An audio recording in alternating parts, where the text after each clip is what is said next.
welcome to a hot and sunny Snetterton circuit here in East Anglia for rounds 7 and 8 of the 2018 LMP3 Cup Championship.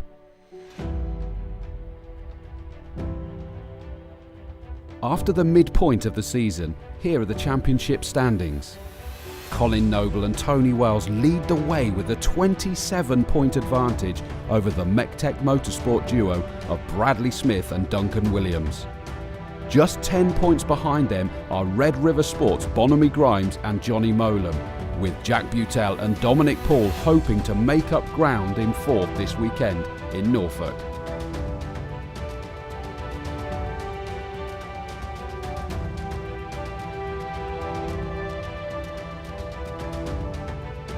To get an idea of these incredible cars around the Snetterton 300, let's go on board for a lap of Snetterton with Bradley Smith in his Norma M30.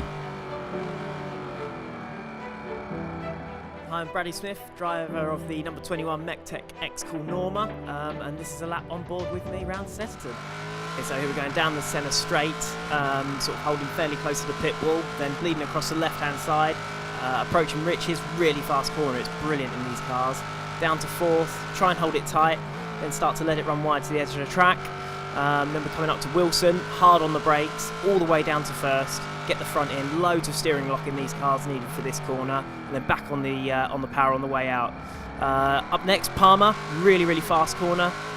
The wind direction can really affect how much speed you can take through here, so that's really good. Agostini, one of the good overtaking opportunities on the track here. Again, hard on the brake, all the way down to first. Nice late apex, get the car straight and back on the power. Now one of my favourite corners here, Hamilton, fourth gear, nice fast, keep the apex speed up, back on the power, don't run too wide, back over to the left hand side again, hard on the brake, second gear, loads of lock again required for these cars, and then just letting it run all the way back out. Really important to get Williams correct. We need to get really good run onto the straight, so not too early on the power to force the car wide, and then that's it, on the straight we go, all the way up to sixth.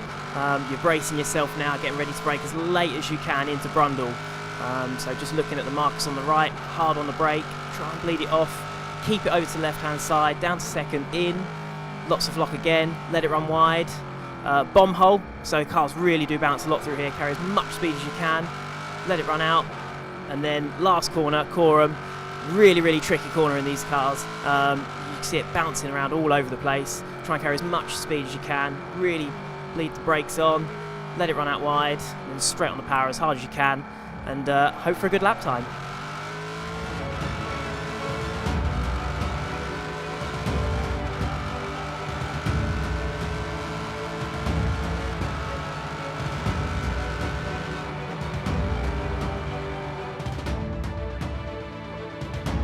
Qualifying has taken place for race 1 of the weekend, so let's hear from the top 3.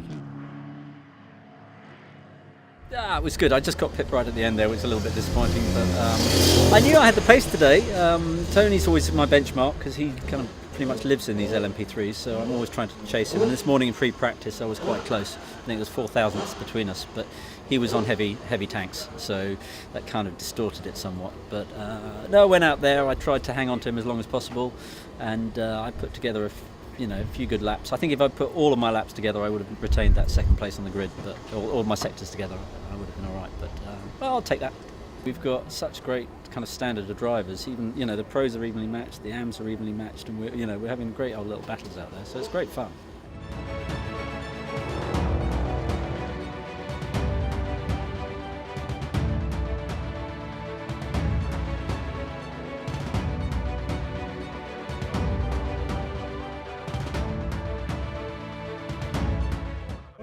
Yeah, I'm a bit disappointed because the gap to Tony is a second, which is not what I'd be used to. So I think he did well. He got the best out of the car, and his conditions are changing quite a bit. It's very warm, it's a bit windy, but it's the same for everybody. And I think my last lap was the quickest. Just before that, I just struggled to get the time. So yeah, I'm in front row, so it's good to be front row, but always prefer to be on pole, obviously.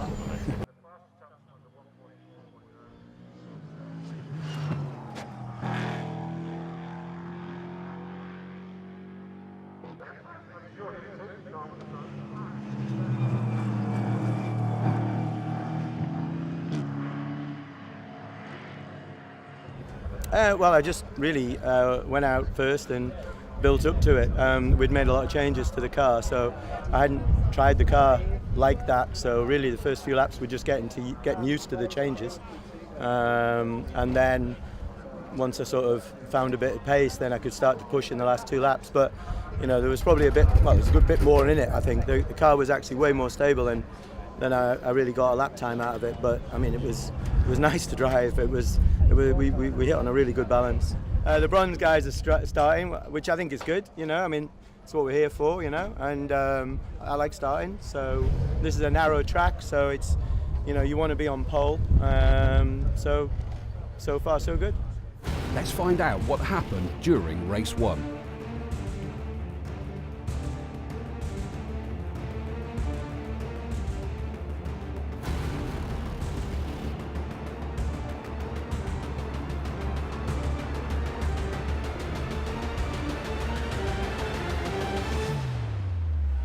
And the cars are away with Tony Wells holding off Dominic Paul for the race lead.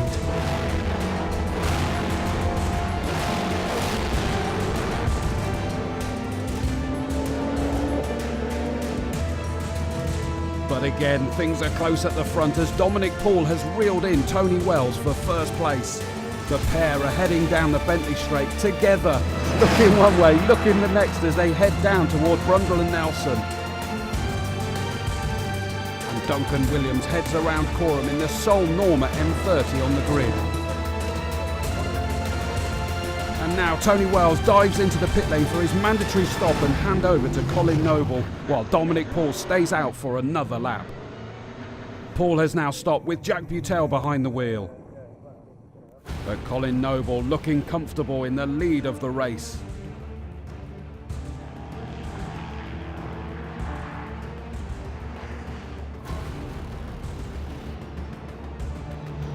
The leaders now making their way past the PT4 Radical.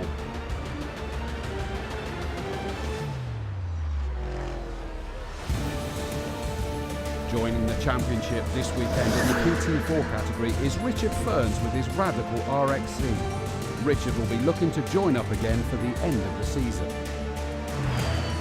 Noble continues to lead despite the best intentions of Butel in second place. On board with Noble, who's looking very calm behind the wheel despite the pressure.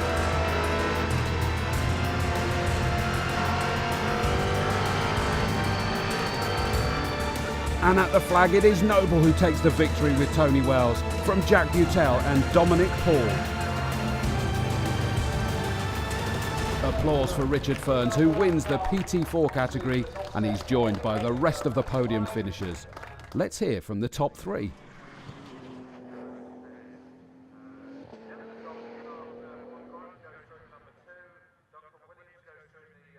Yeah, the first few laps were okay, and then as the heat began to soak into the cockpit, it began to feel a bit more.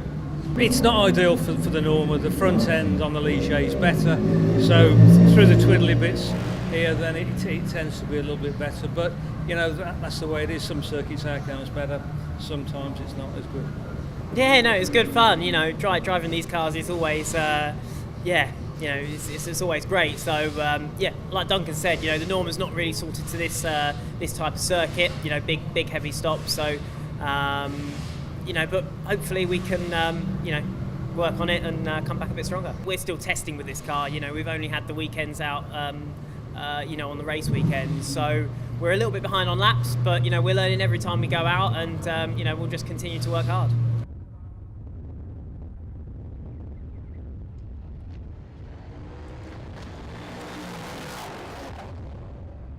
Yes, I had an okay start, but Bon in car 3 nearly got by me through turn 1 and then got quite racy into the hairpin, so I kind of defended and then held second place, but Tony had broken away a bit. But I managed to get him back, and then we just spent half an hour kind of cat and mouse, and I so nearly got him a few times, but he drove very well. We were very, very close, and when you're so close behind another car, it's quite hard on a circuit like here because it affects the downforce. But it was a great race, great fun. Tony drove well. And I think it was like I was right on his gearbox at the end, but it was great. And Speedworks done a brilliant job all weekend with the car, so it was great fun. So yeah, obviously I was catching him as much as I could, but it was just not enough. The tyres started going off at the end and started dropping off. But yeah, amazing performance by the team, and Dom, can't thank him enough for getting us to where we are. How'd you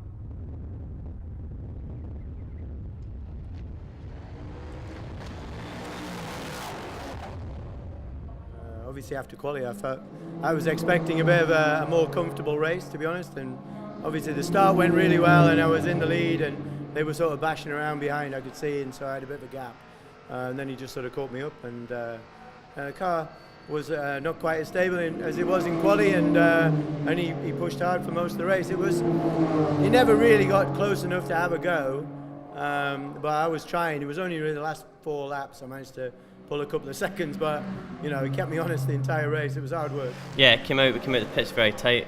Nielsen did a very good job getting us back out in front, and yeah, I just had to take my head down and we drove to a lap time where I knew it was comfortable to pull away at the finish up and yeah, not take any risks. Yeah, I was pushing where it was kind of safe to do so, but you know, sector 3, some high speed corners, I knew a bit in the bag there, and there was no need to push it to finish up. So yeah, the pace was in the car felt good. So yeah, on to tomorrow. Join us after the break for more action from race 2.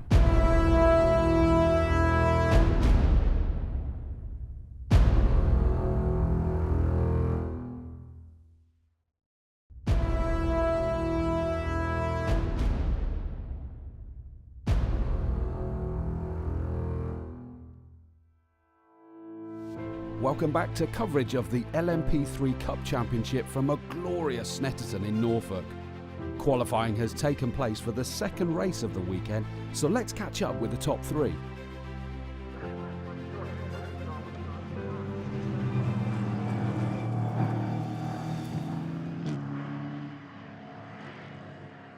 Yeah, I mean, it's quite good.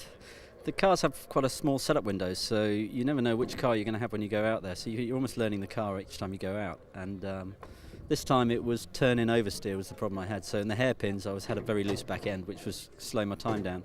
But I'd looked at my data from yesterday, and it was the sector 3 where I was losing almost a second on the other guys. So we spent some time on that, and I think I found the time there, but unfortunately lost it at the first 2 sectors. So if I could put the best bits of yesterday with the best bits of today, I think I would have had a good time. But P3, that's all right. Well, for me the track felt faster, but I think that was because I'd found speed in the 3rd sector, so that's the fast stuff. So it kind of helped build my confidence a little, so I was kind of attacking a little bit more, probably a bit too much, but yeah, it's great.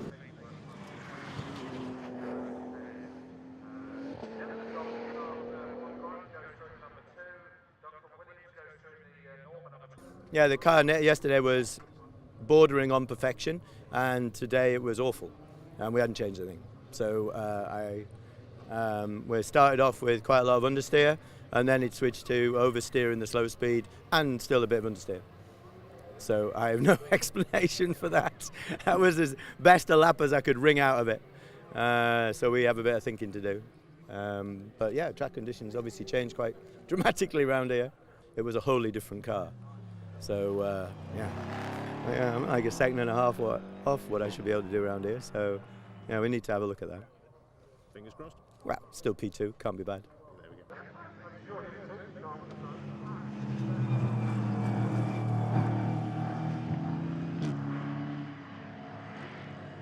Yeah, it was a great session, and to get pole position, it's been a long time coming, because we nearly had it at Brands. And then we really nearly had it in Spa, so to get it today is great. Well, I banked a fairly early, kind of quick enough lap for pole, and then I was on a quicker lap, and actually I think Duncan spun off. It's a huge amount of dust out there, so I kind of wasn't quite sure where he was. I think he was in a field at the time. So I backed off a bit there, and then on the last lap I caught Tony actually, so that slowed me down a bit. But I'd done a quick enough lap earlier to get pole position. And we worked on the car. Those carts are noisy. We worked on the car a bit overnight, and the balance just felt a little bit nicer. So it was good.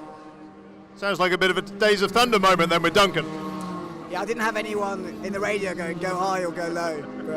But speed works. Speed works have done a great job on the car, and I think we're in a good position for the race now. I mean, the interesting thing about this circuit, it's a great circuit, and conditions change all the time. So I think it won't be, it's quite hot today and the wind is going to pick up a bit. It won't be as hot as yesterday, probably, but it will be different. All you know is it's going to be different. So you just have to adapt to the car. You know, when you get out there, you have to feel how the car feels. But particularly with the downforce of these LMP3 cars, the wind direction makes a big difference. So we'll have to see how it is when we get out there.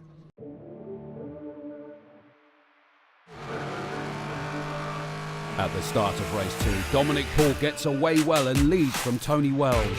Bonamy Grimes settles into third with Duncan Williams in fourth. On board with Duncan Williams, who's looking for a way past Bonamy Grimes.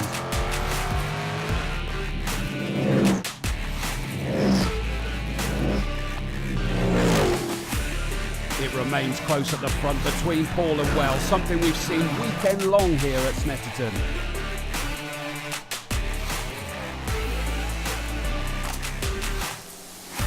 But Dominic Paul is keeping his cool on this hot afternoon with tidy lines around this flat but very challenging 3-mile Snetterton 300 circuit.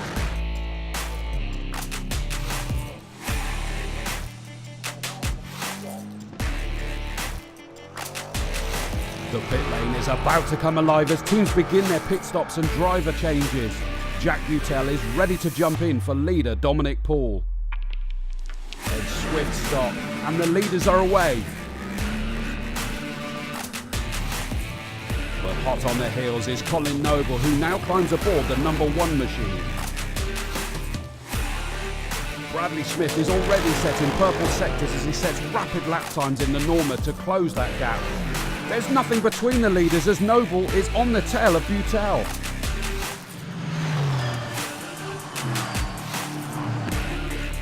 Running calmly in third is Johnny Molan, who took over from Bonamy Grimes. Nose to tail now at the front. Will Noble be able to find a way past Butel? But there's drama. A temporary problem for Butel means he slows on track. Heartbreak for the Speedworks team.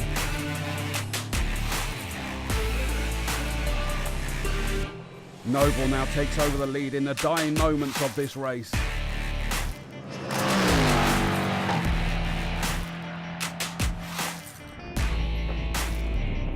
And it's victory for Tony Wells and Colin Noble in the Acuria Cost Nielsen Racing Ligier. Let's hear from the podium finishers.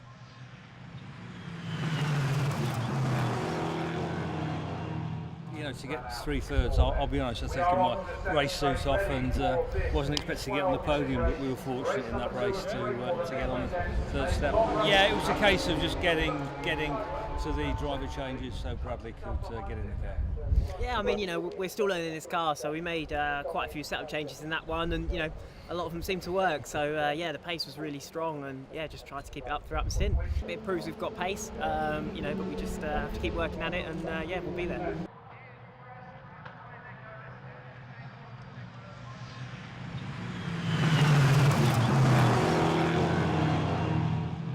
Our objective was to get onto the third step of the podium today, and I think you've got to make a call out for poor old Dom and Jack, because they were doing a fantastic job at the front there, and to have that engine problem was a real shame. So, you know, they really deserve that.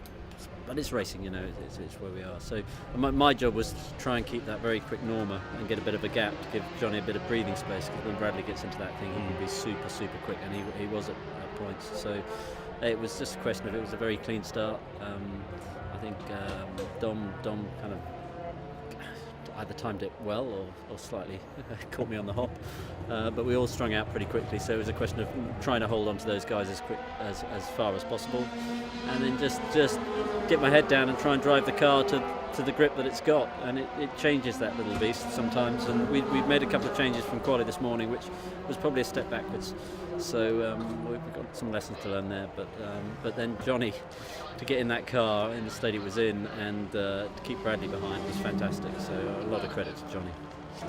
Yeah, I mean, like Bon said, I mean, I think he did a phenomenal job, to be fair. The way the car was when I got in, it was horrific, absolutely horrific, and so we were nowhere near the times we were doing. I was pushing much harder than yesterday because I knew I had Bradley coming, and I knew he would come. I worked it out what he would caught me yesterday. He caught me, he pulled away from me yesterday about 15 seconds, and so I knew with a 11-second gap, I thought he would be all over me by the end. So pushing like crazy, and he was catching me quickly. But then I managed to sort of get a bit of a rhythm into the mid 45s, which 45s, which is about as quick as I could manage, and that was really taking risks. And that seemed to stabilise the gap a little bit. So he was only catching me sort of between half a second and a second a lap. I say only, just shows you.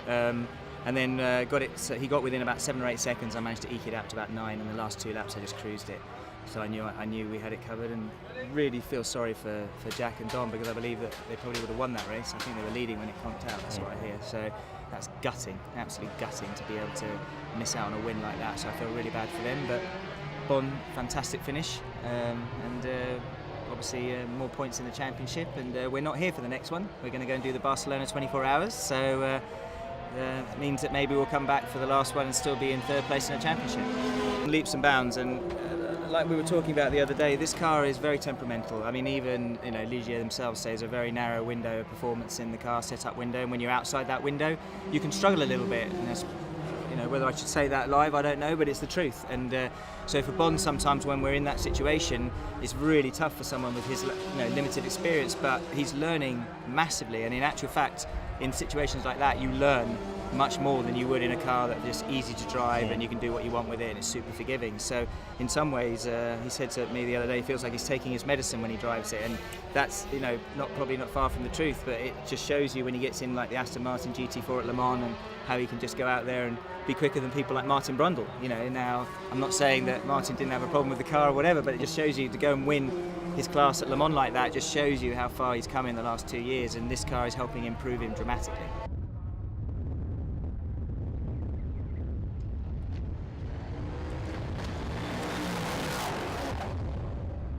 Well, quality didn't go as well as yesterday. We didn't get the tyre pressures quite right, so we fixed that for the race. The car was good.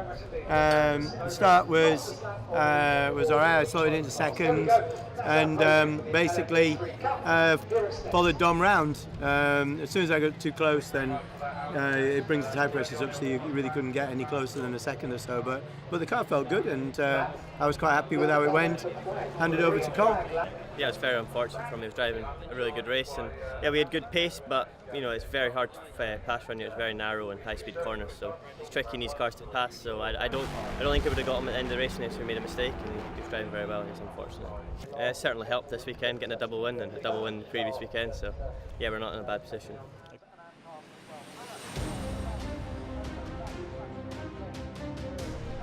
Let's see how that result affects the championship standings, as Noble and Wells extend their lead over Smith and Williams to 47 points. Grimes and Molam are just 10 points back in 3rd, while that heartbreaking finish for Butel and Paul means they are unable to reel in the top 3 this time round. That's it from Snetterton. The double win for Colin Noble and Tony Wells now sets up a tantalising title battle that could see them crowned champions next time out. The teams and drivers now take a well-earned summer break before battle recommences at Donington Park on the 8th and 9th of September. We'll see you there.